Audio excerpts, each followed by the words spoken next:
All right, y'all. Jordan Smith dropped his top 6 yesterday. I'm going to give my thoughts, give y'all intel of where he may fall come December, January, or February. Stay.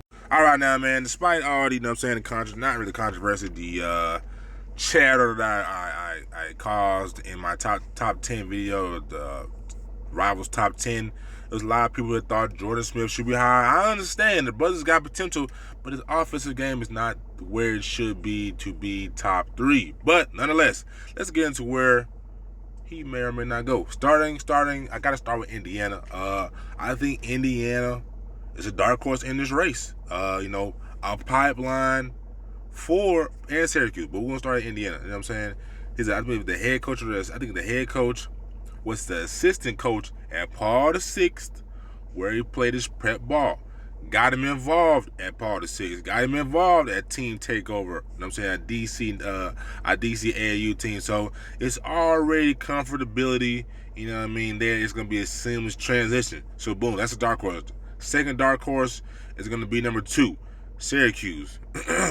Another pipeline for Team Takeover, you know what I mean? Right, they run the same system. I believe a lot of the players have went over there as well. So Syracuse is another school that he likes that may or may not have a lead early. Third school, Georgetown, similar thing. DMV kid, right? You know what I'm saying? Georgetown just has that aura up there in that area. He loves that school, loves how the head coach recruits him, you know what I mean? The proximity. So those are 3 teams that are dark horse, and I'm ranking them Indiana, Syracuse, then Georgetown. All right, now everybody like, man, get to the big fish, get to the blue bloods. All right, number 1, we're gonna start with what I believe is a team that is probably gonna get them. You know what I'm saying? I know I've been on record saying I love Coach Cal, but I think the Arkansas Razorbacks is probably the best destination for, you know what I'm saying, Mr. Smith here. Coach Calipari is known for developing his guys, and I think he will get the most out of Jordan from day 1 to the day he decides to declare for the NBA draft. He's been on record. This is per Rivals. He said Coach Calipari is always preaching about, man, if you come here, I'm going to develop you. I'm going to get you to the next level. I'm going to get you where you need to be. And that's something that a young man, family, mom, dad, cousin, grandma, whoever, you know what I'm saying, is you know what I'm saying, whoever chaperoning, not just Jordan, but anybody, any parent, any kid. They want to hear how you can get my son or my nephew, my grandson to the next level. And I think Coach Calipari definitely checks the box as a coach that's going to recruit elite players that's going to get him around that type of talent pool to get him ready for the next level. Not saying that he won't get that any other where, but I really like what Coach Calipari does. But let's move on to the next. Duke. Got to start with Duke. We got to start with the Duke. You know what I'm saying? Duke fans. Got to get y'all more tapped in on the content. So Duke, John Shire, you know what I'm saying? What else needs to be said about John Shire?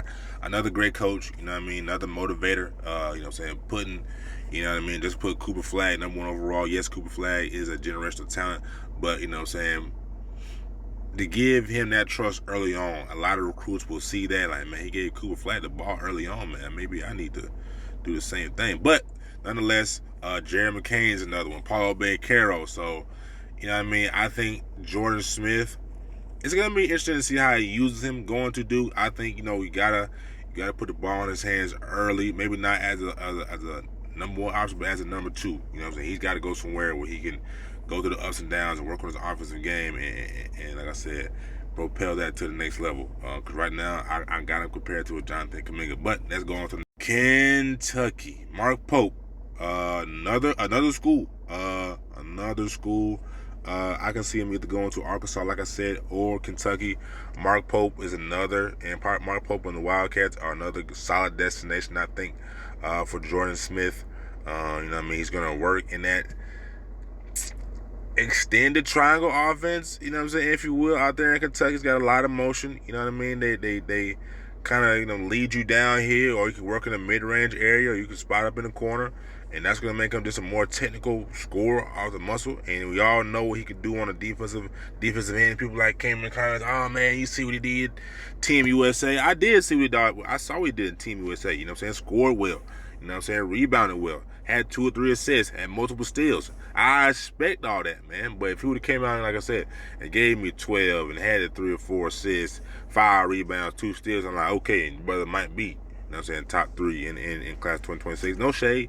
I you know what I'm saying, I got to call it as I'm supposed to call it. But, Mark Pope, I believe just like Indiana, you know what I'm saying? They've been there. They saw him play overseas. They built a consistent relationship with him. And so I think that may grow to fruition for Mark Pope, you know what I'm saying, who's always recruiting his players heavily, going the extra mile, as he should. You know what I'm saying? New coach at Kentucky. You got to build that brand. We know they did at BYU, but you're coming to a bigger blue blood, and you're going to have to, you know what I'm saying? You got to keep up that legend out there in Kentucky, man. Those fans are hungry. They're used to seeing the Shea Gilgeous-Alexander. They're used to seeing the Willie Cauley-Stein. They're used to seeing the John Wall. They're used to seeing, I can go on and on. They're used to seeing the Carl Anthony Towns. They're used to seeing the Anthony Davis. So you got to keep that up, and I think securing the bag, bringing in Jordan Smith will check that box for him. So if you had to hear from me, I think the 2 schools, maybe 3. I'll give you 3. I'll give an early lead to Indiana. I'll put Arkansas at 2, and I'll put Kentucky at 3. That would be my top 3 for Jordan Smith. Y'all let me know what y'all think in the comments.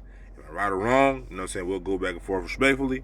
And as always, man, stay tuned to TikTok for more updates on Bacon Network for your hoops, Falcons, and more updates on everything else, man. Peace and love, and y'all be blessed. Thank you.